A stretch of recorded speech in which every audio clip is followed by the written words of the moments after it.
जा रहा, लेकिन उसके पहले लिखा है कि नूह के साथ एक घटना घट जाती है, और वो घटना क्या है? उत्पत्ति का 9 का 20 से 29 तक। अच्छा, घटना क्या घटी नहीं लिखा है, बाइबल में भी नहीं लिखा है, जशर की किताबें में नहीं लिखा है, मुझे नहीं मिला अभी तक, तो नहीं लिखा है, बट मैं उसको रखूंगा। और ये घटना घटती है इस आदमी के द्वारा जो नूह का सबसे छोटा बेटा है, जिसका नाम है हाम।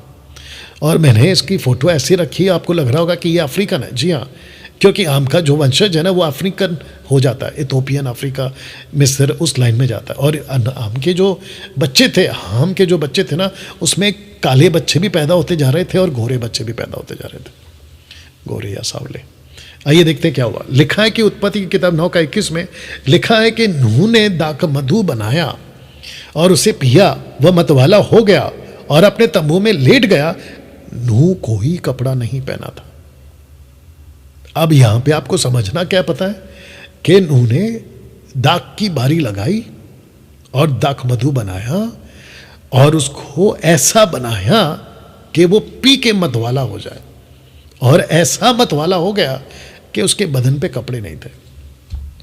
और फिर आगे जो कि मैंने नहीं रखा, उसके 2 भाई आते हैं पीछे की तरफ घूमकर, उल्टा घूमकर चादर हाथ में लेते हैं और इसके ऊपर डालते हैं, जैसे आप फोटो देख रहे हैं।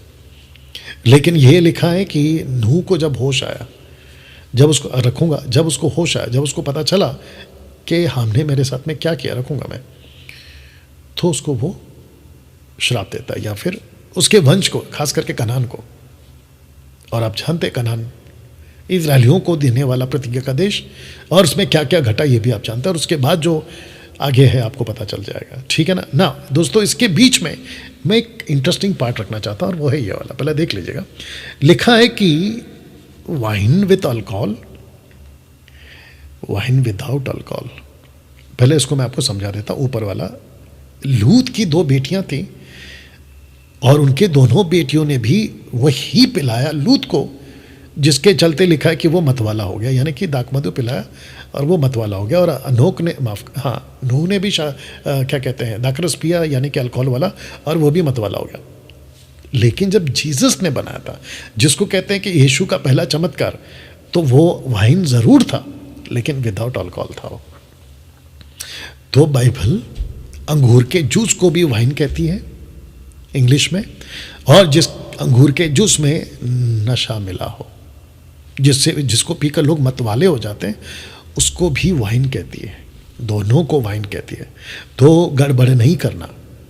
और जो पौलुस ने इसको कहा था ना तिमोथी को, पहला तिमोथी 5 का 23, अगर मैं गलत नहीं हूं, पेट के दर्द के कारण, तो वो भी अंगूर का जूस था, क्योंकि साफ लिखा है कि जब यीशु ने कहा जाकर पिलाओ, तो भोज के प्रधान ने उसको पिया, और ये नहीं कहा कि पी के मतवाला होगा, उसने बिल्कुल होश में था। उसने कहा कि इतना अच्छा दाखरस अब तक कहाँ रखा। तो दाखरस का कनेक्शन मैंने बीच में ऐसा दिया था कि दाखरस जिसको पीकर वो कहता है इतना अच्छा उत्तम दाखरस अब तक कहाँ रखा था। इसका मतलब है कि वो दाखरस वो बन चुका था जिसको बनने के लिए सालों लगते हैं, बरसों लगते हैं।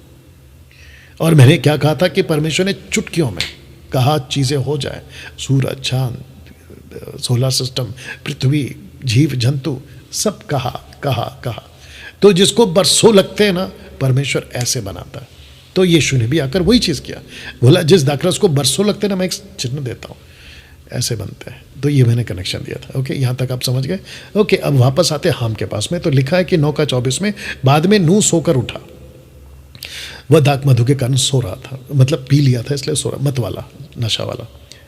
तब उसे पता चला कि उसके सबसे छोटे पुत्र हाम ने उसके बारे में क्या किया। ऐसे अनुमान लगा सकते हैं कि इस व्यक्ति ने किसी व्यक्ति को भेजा हो, स्त्री वगैरह को, और उसके साथ ऐसा कुछ किया हो, या इसने कुछ किया हो, स्पष्ट नहीं है। लेकिन नूह को पता चल गया और उसके बाद बेड़ा गर्क। ओके।